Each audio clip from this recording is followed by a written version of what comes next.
Hello and welcome to TechyChats, the space to listen and learn from our inspiring guests in tech, from their journey into tech to what their role is about. The digital industry is ever growing and ever changing. I'm your host, Rachel, and today I'm joined by Rachel Pattinson. So welcome, Rachel. Thank you. Hi. Rachel is a CDT manager at Newcastle University and manages digital research and social innovation programs at Open Lab, which is a world-leading research group in interaction design and computing at Newcastle University. Also, Rachel is a Tech Women 100 winner and director and trustee at a creative learning charity called Mortal Fools. Plus, Rachel is also doing a senior leader degree apprenticeship in strategic leadership with Newcastle University Business School and currently writing a children's book with digital themes. I'm very excited to learn more about. So thank you so much for being on the vlog. Will you tell us a bit more about yourself and what you do? But first, can you tell us what CDT stands for? Yes, great question. So CDT stands for Centre for Doctoral Training. Ooh. So it's the name for PhD training programs. It's a program where we're training 50 PhD students, all in human-computer interaction. That's awesome. I was trying to look for it and I couldn't find it, but that is really, really cool. That's really fab. So how did you get into that? Tell us about your journey. I guess it's kind of an unusual one. I should say the CDT is not the only program I manage. I do have 2 other research centres that I manage. Again, all looking at kind of digital civics and digital citizenship. But the way I got into that was not through any kind of tech route at all. So my background's actually in the arts and heritage, really. So I started off my career in libraries, and then I went into a role as a communications and marketing officer. So I went and did some marketing, followed by I did some work in museums, in heritage venues, and managed literary projects, and then I somehow ended up here managing digital research programs, which I guess in my head there's something that makes sense there, because they're all kind of information in its broadest sense. It's all kind of that field, but from kind of ancient Egyptian mummies right through to cutting edge technology. My interests are quite broad. So that's really cool. That's really, really awesome. So what does your role involve that you do in tech now? So I have a management role. So it's kind of operational and strategic management of these 3 research programs that I look after. So it's everything from kind of so it's basically all of the stuff which is not the academic bit. So I work alongside the professors and the lecturers and the PhD students who are doing that side. And what I do is I do a lot of the kind of financial management, reporting to the funders, operational delivery, communications. I manage 2 communication staff. I look after our partner relationships and do lots of work on collaborations. So it's quite a broad remit, but it's kind of all the non-academic bits of an academic program. So sounds really varied, actually, and really, really interesting. What's your favourite part, would you say, of your role? I have a few, but so I'll pick a couple. So I think I really like working in universities because they're just full of such interesting people with having really unique and interesting and new ideas, and so they're really interesting places to be, and I really like working with our students and our staff who are doing that work. But yeah, I'm also really drawn to roles which get outside of universities. So I particularly like roles where I'm talking to other organisations and members of the public. And so that's the other part of my role that I really enjoy, is the kind of partnership management. That's awesome. You're doing is it a master's, is that right? A degree master's? Yeah, so it's a degree apprenticeship. And the degree that I'm doing as part of that degree apprenticeship is a master's in strategic leadership with Newcastle University Business School. So it's kind of I do a master's, and at the same time I do an apprenticeship. And at the end of this process, sometime next year, I should hopefully achieve both the master's and the apprenticeship and become a chartered manager. So fingers crossed. I mean, it's a while off, but yeah, that's what I'm aiming for. degree apprenticeships are like my favorite thing. I didn't do one, but I do manage people who do degree apprenticeships, and they are just fantastic. The fact that like you can work and do and get qualification, and your employee pays for the degree. Usually, I don't know if it's the same with you. Yeah, no, it is the same. So I mean, that's so as someone who's on a degree apprenticeship, so I never really had the opportunity to do a master's, because I'd always needed to do full-time jobs, and that's a big financial commitment and a big time commitment. But yeah, by doing a degree apprenticeship, it means that I can that you know, it's being paid for through the apprenticeship levy that my employer pays, and also I get some time from work to be able to do that qualification. So it's really good. That is really fantastic. And you can do degree apprenticeships at any level, at any age and any level. Is that right? So degree apprenticeships. So you can either do a kind of an undergraduate degree apprenticeship. They're a much longer program, but then you can do higher level degree apprenticeships like the one I'm on. And then of course there's like apprenticeships which are lower levels as well, like level 3, and they're kind of they don't involve a degree qualification. Yeah, that's right. I'm doing a level 3 one at the moment for team leadership and management, which I'm loving. So this one is the ILM course. What's it called? Aspiring leaders, and then you can go on to like do future leaders, which is level 5, and then so on to like degree ones. How are you finding the level 3? Yeah, it's really good. I think I've been doing it 11 months, and it's a 15-month course. So I've got exams sometime soon. I've done most of the assignments, which is awesome. But yeah, I'm really liking it. One of the challenges I'm finding is doing my full-time job as well as all the other cool stuff I do, and the apprenticeship, because you're meant to do the work at work time in work time. Yes. And 20%. So maybe one of your days is like a full day at university. So is that exactly the same for me? I'm meant to spend 20% of my time on the apprenticeship at work, which is a challenge when I'm doing a management job. But yeah, but it's really interesting. And I thought, you know, if there's ever a time to do it, I think during an international pandemic is probably the time when I'm working from home more and stuff. So absolutely, it gives you a good opportunity, so you don't have to commute to the places that you're going that you need to be at. That's really cool. So yeah, you find it sometimes it's challenging to do both at the same time, because well, you do other stuff as well. So you're a Tech 100 Tech Women 100 winner, and you're a director and trustee at the charity. So how do you have time to do everything? I try and just keep incredibly tight management of my time. so yeah, you know, but no, that, I mean, yeah, that is, I'm not going to lie, that's a bit of a challenge, but I mean, I only take on projects that I'm really passionate about working in, so I find it quite easy to try and make the time for those things. Yeah, and I mean, I don't have to do homeschooling, which I think if I was having to add things like that into the mix, yes, this would become really difficult. Yeah, definitely. A bit more about Mortal Fools? Yes, so Mortal Fools, we're a creative learning and theatre and drama company. We're based in Northumberland, in the northeast. Although we are kind of gradually reaching more nationally in this sort of strange social distancing world that we live in. So yeah, primarily we work with children and young people, and we're really aiming to, so our kind of charitable purposes are around education, around connecting people, and we've got a kind of ambition around mental health as well. So we're really trying to support children and young people's mental well-being. But alongside the work we do with children and young people, we also do business communications training and leadership development training. So we're quite entrepreneurial as a charity, and we're certainly, as I say, with the kind of the switch to digital that we've had to make during COVID, it just means that we've got a kind of broader reach of people that we can potentially work with, which is really exciting. That is really exciting. Yeah, I found with like meetups. So I run a meetup, but we're not running it during the pandemic.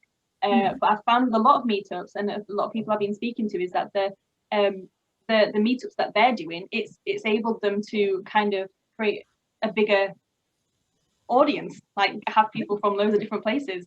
that's been really cool. So it's really good to hear like a charity can do that and reach more people and get more people involved.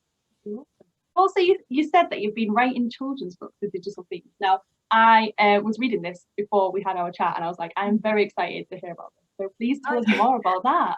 Well, it's quite new, so you're probably the first person I'm talking to about it outside my research group, really, and my research group, my writing group. So yeah, so actually, probably the way you'd understand this a bit better is that my last job before this one, so up until 2019. I was working with 7 Stories, who are the National Centre for Children's Books. So actually my background is slightly in children's books, and I've done a lot of work on them. Yeah. I bet that helps. Yeah, so I think that helps. And also, I don't know, I think I got, a couple of months ago, I was like, like I've been out of children's books for a while, and I'm now in this world of tech. And I think I just started to notice, well, how much technology is impacting on children and young people's lives, how much they use technology. Even my brother had a baby last year, my niece, and my niece is just like really interested in his phone, in the TV handset, in the technologies. So I was like, oh, this is very interesting. And I think that a lot of the kind of technology themes that you see in children's books are either kind of brought into sort of young adult fiction, so more like dystopian or sci-fi kind of stuff that you get in that sort of age group, or it's quite like non-fiction, first book of coding. And I guess what I'm interested in is whether there's a place in children's books that is kind of more like stories that include tech elements, because it's part of the world that we live in and it's part of the world that children experience. Yeah, oh, that's really cool. So what age kind of, you don't have to answer this if you are still in research and writing, but like what age will you be aiming for? So the writing I've done in the past, which was a few years ago, was more kind of like, so I tend to write for younger audiences. So I think it's going to be sort of 10 and below that I'm aiming to write for. Yeah. Oh, that's really awesome, because like you said, younger generations are just picking tech up like that and using it like that. And there's no real guidance in the kind of early years to how to use tech, or how much time is too much time, like the screen time and things like that. I think there's so much to cover there. So I really love that. I think that's absolutely brilliant. I've seen a set of books, I can't remember who they're by, but it's like you said, the first book of coding, and like a baby's guide to neuroscience or things like that. And I think they're really cool, but I'm like, I kind of want to read them because I have no idea about certain things. Like quantum physics and stuff like that. I'm like, if I read it, can I understand? I don't know. But things like that, I think it's fantastic, and I definitely want to support anything like that. So when they come out, I'll be sharing your link. We'll see. I'm excited already. So, what's your like the biggest challenges you found in terms of writing? Right, I suppose you've got history and you've kind of wheedled out the writing issues and stuff, but do you still have those imposter syndrome moments when doing these projects? Well, with the question on writing, I mean, I think you have to have a good idea. I think that's what I always kind of find the biggest challenge is that I will go through periods where I just can't think of anything that's at all interesting. So that's the biggest challenge, is having a good idea. But I'm certainly having a few at the moment, so that's exciting. And I guess in like when I'm thinking about my work in general, I think one of my biggest challenges is, because I don't have a tech background, is sometimes understanding the technology. So I feel like I'm constantly playing catch up a bit, which again is maybe why I'm thinking about this for younger age groups. So I'm thinking, this is it's a good way for me to learn. So I think that's the biggest challenge. But I mean, obviously I've been doing this now, managing these programs for about a year and a half. So I'm sort of I think I'm gradually imbibing more tech language, more tech concepts. I'm getting there. I completely agree. Even as an engineer now, I mean, it moves so quickly. It's like, how do I keep up? How do people who are not working on tech daily, how does everyone? I'm not sure.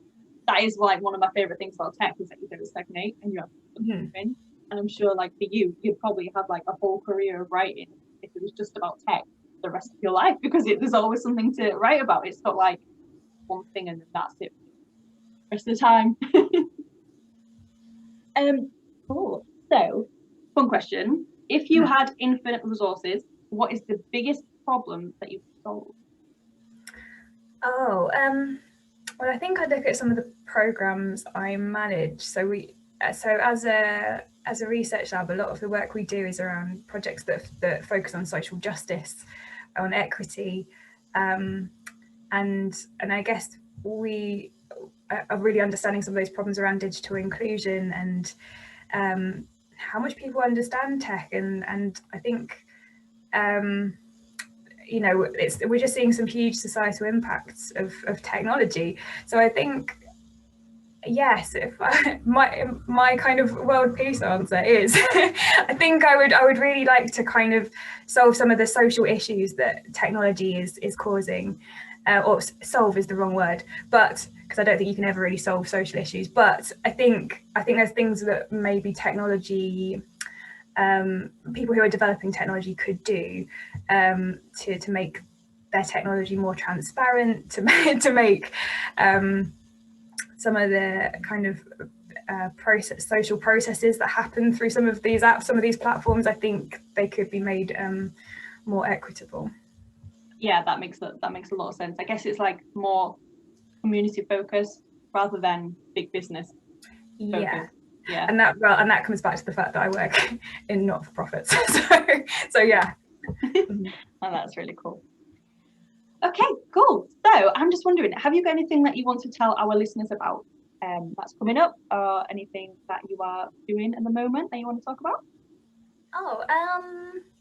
Well, I think I could mention this just because I'm working on it a lot at the moment. Newcastle, I'm really excited to be managing a new programme at Newcastle. It's a partnership with Northumbria University, and we're launching this new research centre called the Centre for Digital Citizens. So it's funded by UK Research and Innovation, and it's a really exciting 5-year programme where we're going to be really looking at what new and emerging technologies, how are they impacting on citizens, and how can citizens engage with them in different ways. So, that's amazing. Go check it out. Fab. So if people want to find you online to ask you any questions, where can we find you? So if you want to have a look at Open Lab's work, that's openlab.ncl.ac.uk. If you want to have a look at Mortal Falls, that's mortalfalls.org.uk. Fab. And and if you want to find me, I mean, I think you could connect with me on either LinkedIn or Twitter. I'm very active on both of those platforms, and my username on both is Rachel Almost. So brilliant. Okay, one last question before we go. What is the biggest, not the biggest, but is there any advice that you would give to someone who wants to get into your role? Oh, that's a good question. Well, I don't think I had the most linear pathway into my role, to be honest with you. So I guess, well, I don't know if I'll give advice on that, but I could give advice on if you're not working in technology now and you think you might want to. Love it.